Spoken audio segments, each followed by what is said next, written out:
everyone, it's Deb. There's a lot going on in our country right now. The Republicans just passed a terrible tax plan that jeopardizes the lives of so many people, but we can't forget about our friends, our neighbors, our classmates, our colleagues at work, dreamers who are here in our country, whose issues are real, whose fears are real because their lives are, quite frankly, in jeopardy right now. I am fortunate to feel like I'm on both sides of the issue. My mom's parents have been in the Southwest since the late 1200s. It makes me about a 35th generation New Mexican. And my dad's grandparents immigrated from Norway in the late 1800s because they were in search of a better life. And I realize how important immigration is to our country. And I realize how much immigrants have built our country.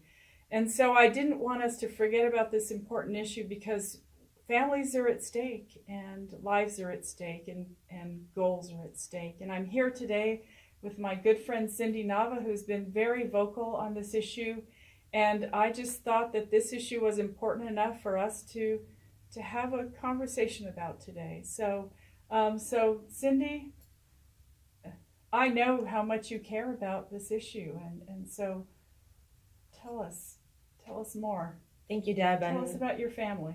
And just personally, thank you for being willing to sit and really have this dialogue that is so important to so many of our families across the country, right? And here in New Mexico is very pertinent to so many of us. And during this holiday season, I think it's extremely important to even touch on it farther than the media or than anyone else really has, in terms of bringing it home, in terms of really looking at the people that you're representing and sort of have it be a call out to elected officials in terms of looking at those constituents that are part of their communities, that are contributors to their economic, prosperity. And I am really grateful that you are very passionate about it. And I know from a personal stance that you truly do care, and you've been an ally. And I'm grateful for that. In my personal situation, my family is one of many, right? Many across the state, many across the country who are right now living on a day-to-day basis because we are concerned, we are worried, because we don't have any assurance of what is going to happen at a national level in terms of DACA and of the possibility of a reform.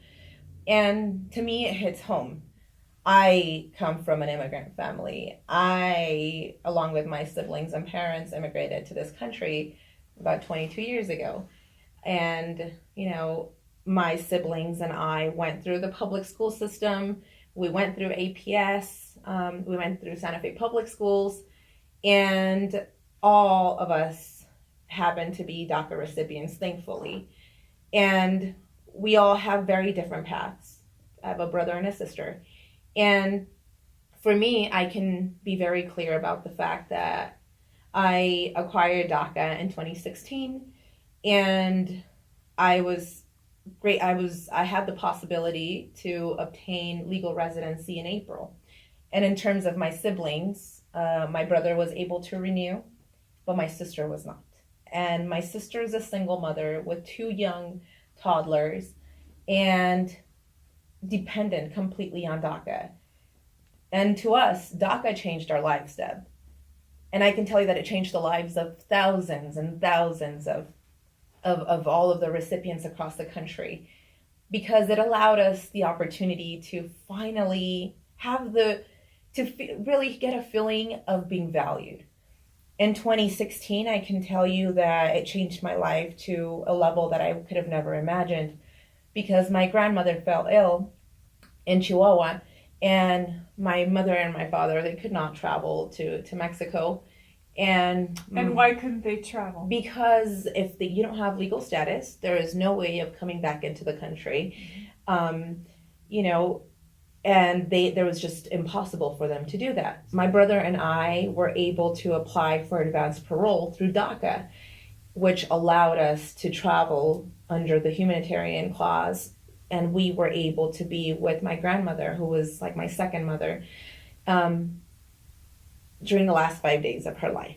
But your parents were not. No, and that means that her own son was not able to be there with her. To me, Deb, it's my life. It's something I live day to day.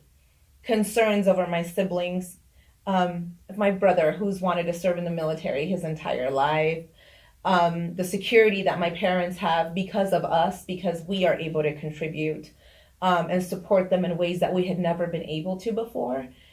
Those are things that we live day by day, and there's families all over New Mexico like this, all over District 1, all over the country who are being affected and who are in deep need of resources, who are in deep need of people who walk the talk and not just people who are there to promise things. I think it's extremely important that people understand that there's so many families and that are living this on a daily basis. We are contributors to the economy on a daily basis. Absolutely. We all have grandparents, right? We all have siblings, and we all have families, I mean, as distinctive as they can be, but we all understand the love of families. And that's why it's so vital that we tie it together, because this is an issue that affects everyone in our communities. So Cindy, what do the holidays look like for you and your family? Well, this year is definitely a really hard one. And I think last year was very hard as well, because we're missing my grandmother, right? And we have this trauma that we haven't been able to be a cohesive family together because of so many issues, because of that border being so real for me and my family.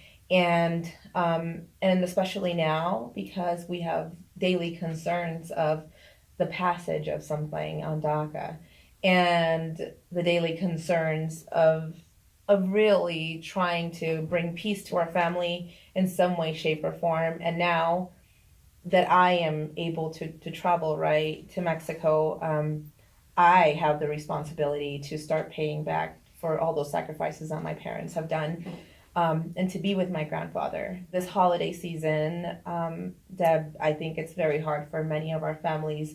And, and like you said, our communities, our immigrant people, our Native communities have built this nation. We are the threads of what was, of where it all began. And I see that through my parents' work on a daily basis. What does the fight look like? Well, Deb, I believe that it's definitely walking the talk.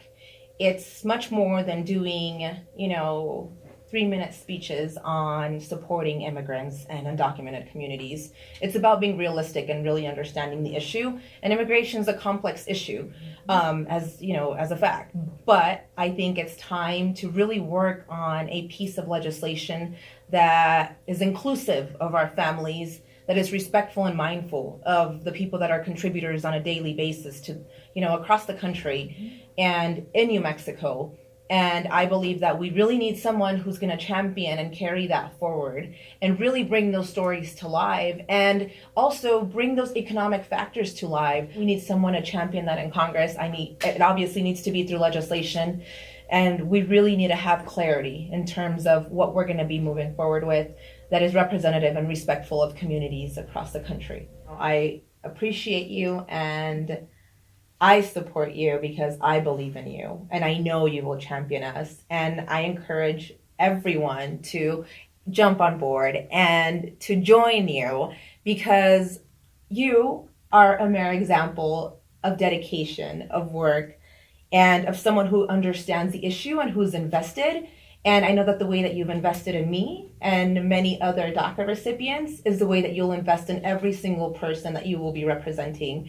And that's why I support you, and I encourage everyone else to jump and vote for Deb Haaland for Congress, CD1. Congress is playing with people's lives. And you've just heard this story about Cindy's life. There are thousands of folks just like Cindy who are working hard to play by the rules. And I want us to never forget that immigrants have built this country. And I want to make sure that families stay together. I will go to Congress and I will fight for these issues. And Cindy, I'll fight for you and your family too. Thank you, Deb.